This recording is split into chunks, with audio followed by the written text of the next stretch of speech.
पाकिस्तान और अफगानिस्तान के बीच तनाव लगातार बढ़ता जा रहा है और इस बीच तालिबान सरकार ने एक के बाद एक ऐसे कदम उठाए जिन्हें पाकिस्तान के लिए कड़ा राजनीतिक और रणनीतिक संदेश माना जा रहा है। नमस्कार, मैं आपके साथ विभा उपाध्याय और आप देख रहे हैं न्यूज़ 18 बिहार झारखंड का डिजिटल प्लेटफॉर्म।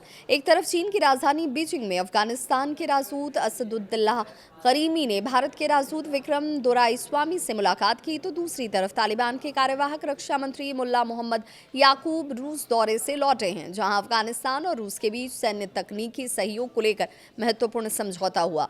भारत से बढ़ती नज़दीकियां इस वक्त पाकिस्तान के लिए चिंता का विषय उसे नजर आती हैं।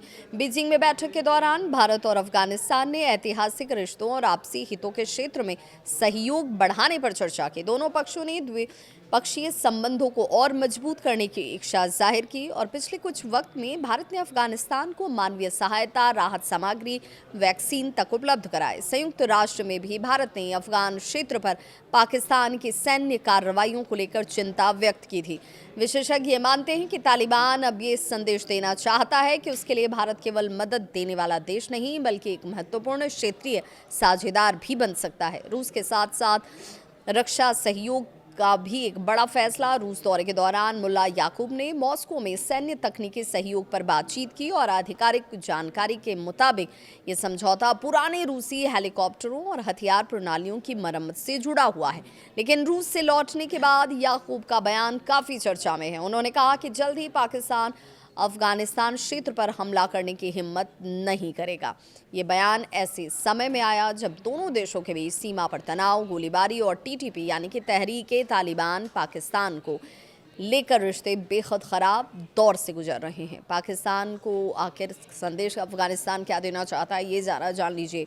तो राजनीतिक जो जानकार हैं, विश्लेषक हैं, उनके मुताबिक असली संदेश सैन्य नहीं बल्कि रणनीतिक है। तालिबान ये दिखाना चाहता है कि उसके पास रूस जैसा एक बड़ा सुरक्षा साझेदार मौजूद है। भारत के साथ भी उसके संबंध बेहतर हो रहे हैं। अब वो केवल पाकिस्तान पर निर्भर नहीं है।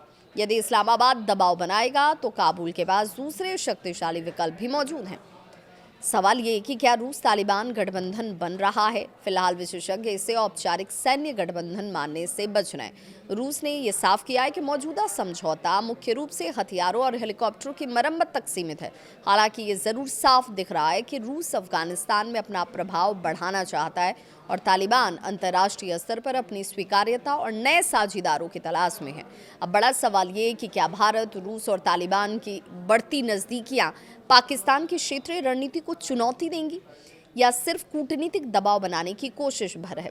इस पूरे घटनाक्रम पर आपकी क्या है राय? कमेंट सेक्शन में अपनी राय जरूर साझा करें।